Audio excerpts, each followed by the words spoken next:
I'm Plami, and in this episode of Plami's Thoughts On, I'm going to be sharing my thoughts on the first two episodes of the fifth season of one of my favorite shows from my childhood, Charmed, the original series that was from 1998. But if you've been watching my YouTube channel, you already know that this is the Charmed series that I'm talking about, because I've already reviewed like the last 7 or 8 episodes. I started doing these videos late, so I'm sorry. At some point, I might rewatch older episodes and do reviews for those, but I don't know how soon that's gonna be. Probably years from now, especially with the other types of content that I do.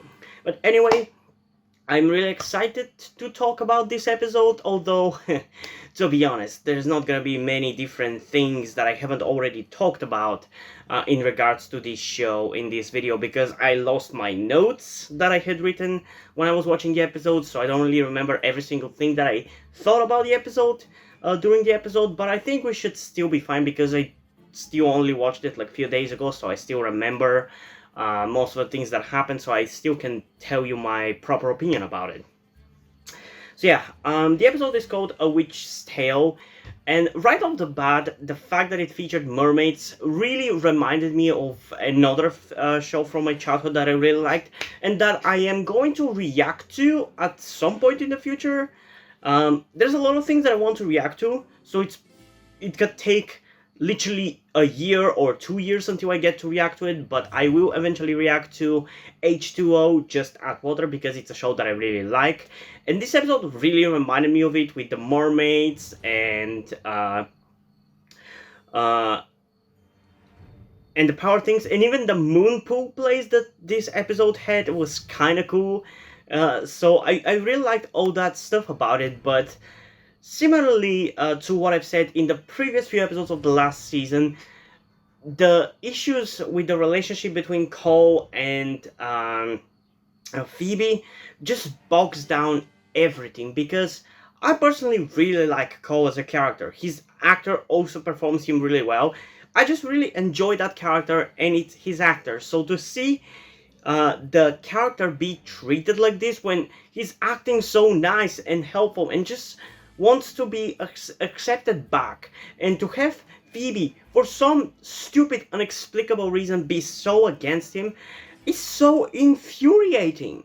And I don't understand. Like, can somebody explain it to me, preferably without spoiling anything going forward? Because from this point onwards, from what I remember, we're getting into a territory where I have not seen anything of these. Next seasons, like season 5, season 6, season 7, and season 8, are seasons that I have never watched. So anything is a spoiler from these seasons. But can somebody explain to me, why is Phoebe like this? I just don't understand it. And it seems that this is actually a popular opinion, which, I mean, I'm not surprised. I feel like over the years I've read or heard opinions that Phoebe has been the worst sister out of all of them, and the most hateable one. And now I can definitely see why. Like, the actress is fine. Like, I enjoy the actress and I enjoy the performance, and I like even the character, but I just don't understand. Like, it genuinely doesn't make any sense why she is against Cole so much. Like, I don't get it. Like, throughout this whole episode, she talks all about wanting to move on from Cole for some reason. Like, why? Where does this even come from? Like, maybe it's gonna get explained in a few episodes. I don't know. Maybe they're gonna get back together in a few episodes. I don't know. I'm just infuriated and annoyed at this point by this whole storyline. I just don't get it, why they're doing this. And they've been doing it for a while now as well.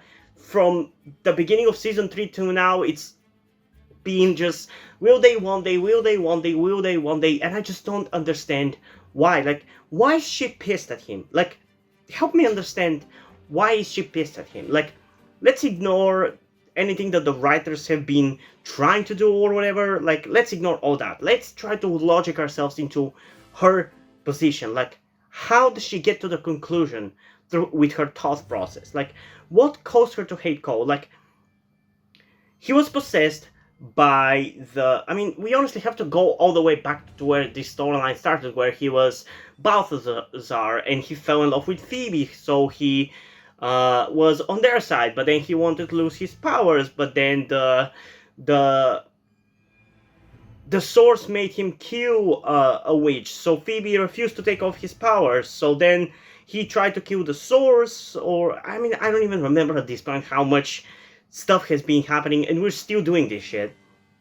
But okay, most recently he was possessed by the source. Half of him was kind of the source kind of thing, and she, instead of allowing him to give up the powers of the source, she fucked him over in that regard and prevented that from happening. Then she joined him on the bad side of things, then again gave up on him and destroyed him. She killed him. She vanquished him after screwing him over by not allowing him to give up the source powers. And then when he asked for help from getting from the vanquished, from the shadow realm, let's call it that, she completely ignored him and broke up with him. Like, why? How do you think like that? I don't understand it. And then when he manages to find a way to get out of that place himself, she still acts bitchy about it, as if he has done something criminally evil. Like, he was possessed by the source. He was willing to give up the powers of the source. Somehow he managed to overpower the source or whatever. And she fucked him over. And she has the audacity to be mad at him? Are you fucking kidding me? Like, what are the writers smoking with writing this? I don't understand it. Like, there's no logical conclusion to this. And now in this episode, when he tries to be nice to her, like, I don't understand why she keeps acting like that. And then even the episode kinda tries to make you feel like Cole is being a little bit stalky about it and obsessive about Phoebe, because there's one scene where he's talking to Phoebe and then there's Daryl there, and Cole uses his powers to turn Daryl into a water dispenser or whatever you call that thing which you can get water from. I've never seen such a thing in real life. What the fuck are you doing, America?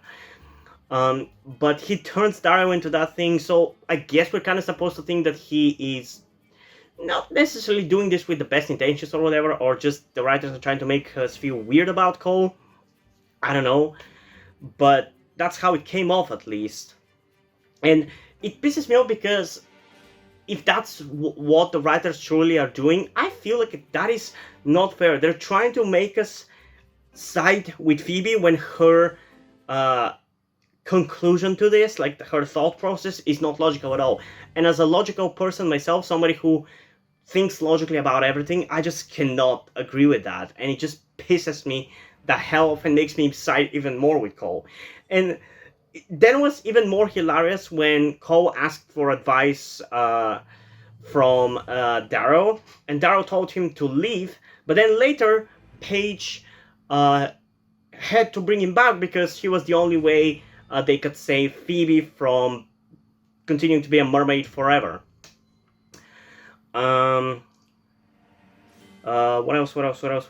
And then I actually thought at the end of the episode, when Cole turned her back from being a mermaid to just being a normal witch, that they were maybe actually finally going to resolve the storyline. But no, they didn't. And honestly, I tried to watch the next episode, but maybe it's not gonna be a good one, so it's probably gonna take me a little while until I watch again. But I'm just tired of this. I just want this storyline. As much as I love the character of Cole, if he's gonna die, just kill him already. I'm just tired of this storyline. And from what I understand, like from this point onwards, the show just gets worse and worse and worse. And honestly, I don't know how much worse it could get. And the thing is, like, for the most part, like, it's not necessarily bad written or unwatchable. Like, I still enjoy watching it, although with just one episode or 2 episodes into season 5. But it's just like the sisters are written as such assholes for some reason. And honestly, that is somewhat true even for earlier seasons, but it's been getting worse and worse with each season. And for last season, at least we had Paige be the sensible one. We're just in the beginning of season 5, so I can't tell whether she's gonna be as good as she was last season, but God, I hope at least one of the sisters is not completely fucking stupid. Because, like, Phoebe, I've written her off at this point. She's beyond saving. Piper is, on the fence. Sometimes she's good, sometimes she's infuriating. Like in this episode, I just remembered actually a huge interesting part of this episode that was both cool and badass, but also very infuriating because for some reason Piper suddenly got a fear of dying or getting harmed, or I think it was at least the episode made me think that her fear was that she was going to die before she's able to see her child grow up, kind of like how her mom died. But I have two or at least a few things to say about this. First, we already did this storyline with Prue 2 seasons ago, so fuck off, writers. You're not gonna do it again. I'm not gonna allow you. And two, that kind of came out of nowhere. And the whole episode, Leo is like, why did she start to think like that? Why did she start to think like that? Well, maybe it's because he told her that she's gotta be more careful with her kid that she's pregnant with. And he showed her an album of her as a child that her mom was doing that ends when her mom dies. So it's so infuriating to see the whole episode. Leo wonder why Piper suddenly so scared of everything, and it was so annoying to also see Piper be scared of something like this. Like, God, it's so they're so useless sometimes. Like, I'm sure if you actually count the times when the sisters have failed saving an innocent, I think it might end up being more than they've actually saved, or very, very close.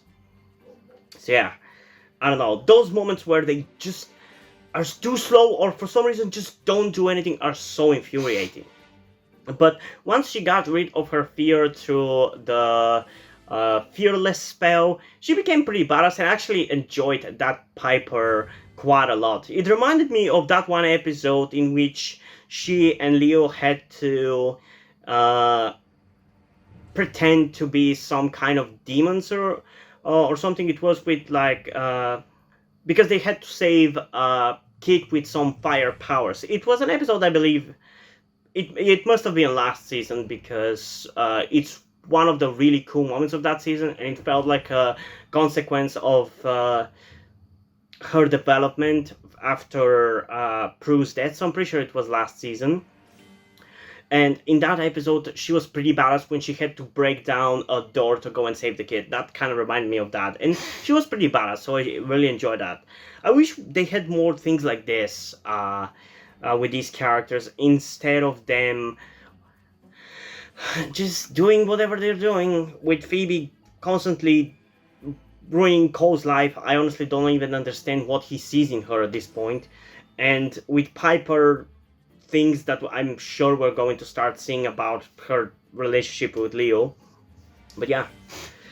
For the villains of this episode, I don't really have much to say. The mermaid aspect, as I said, was kind of cool and interesting to me, and it reminded me of another show that I really like.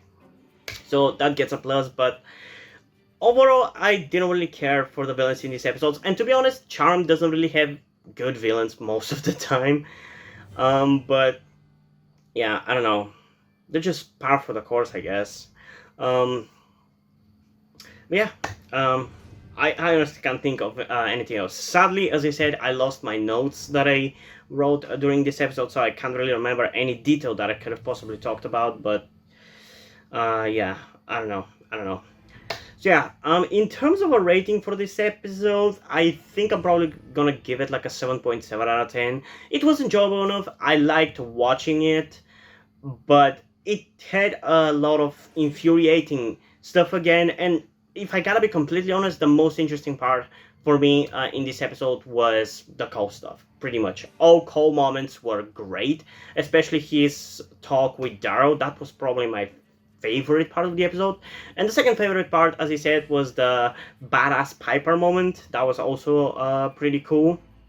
But yeah, overall okay, but not great really. Definitely not one of my favorite episodes. it's definitely not gonna be one of my favorites or whatever, but I enjoy it. And seeing that the next episode starts off not really great, because I tried to watch it, but I don't know, I guess maybe I wasn't in the mood for it. I think we're probably not necessarily gonna get many good episodes going forward, especially considering uh, the opinions that I've seen from people about the future seasons. So yeah, I don't know. We'll see, I guess. But yeah, before we end this video though, I'm going to be doing something new that I haven't done before, and I hope that I'm going to be continue to do going forward. That being thanking my first ever Patreon, Omari Bridgman. I don't know if you're watching this video or not, because it seems to me that you've subscribed to my Patreon because of my cartoon reactions. So if you're watching this video for this, that's great. But huge thanks to her being my first Patreon. If you want to join her, as I'm gonna repeat again in a sec, you can do that by going over to my Patreon and subscribing to any of the tiers. The lowest tier is just general support that doesn't really give you any benefits. At best, I'm probably going to be doing a thing where the people subscribed on that tier are gonna be included in the video as a picture, but I'm not necessarily gonna thank you by name, you know? At the second level, you get a thank you mention at the end of videos. At the third level, you get full-length reactions to my cartoon reactions, like to my episodes of the Nostalgia Trip. At the fourth level, you get to request K-pop reactions, which you can still do in the comments below, but in that case, it would be up to me whether I want to react to it or not, while in the Patreon, if you pay me at that level, I will 100% be doing that reaction as my next video in terms of K-pop reactions. And at level 5 is where you get a downloadable version of all my stories that I've written over on Wattpad, which, as I repeat in every video, you can get those stories, you can read all those stories on Wattpad. And right now there's not more than one story, there's only one story, but like 5 chapters or whatever you want to call them, because I just don't really have the time to write, because I'm more focused on growing my YouTube channel, but eventually there will be, so you can subscribe to that tier as well. But yeah, that's pretty much it. So yeah, hope you guys enjoyed this video, and if you did, please leave a like and subscribe. Also, check out the description to my Twitter if you want to follow me there, and to my Wattpad where I post my stories, because in addition to doing all these videos on my channel, I'm also a writer. And if you don't enjoy my stories, or you simply enjoy my videos, you can head over to Patreon where you can pledge your support and help get the channel going, help support me so I can keep writing the stories you enjoy. But if you don't want to do it, that's completely fine. You can still help me out in other ways, like liking this video, subscribing to the channel, and especially sharing this video with somebody who you think might enjoy it. And I think it's pretty much it for this video, so hopefully I'm gonna see you in the next one. Bye!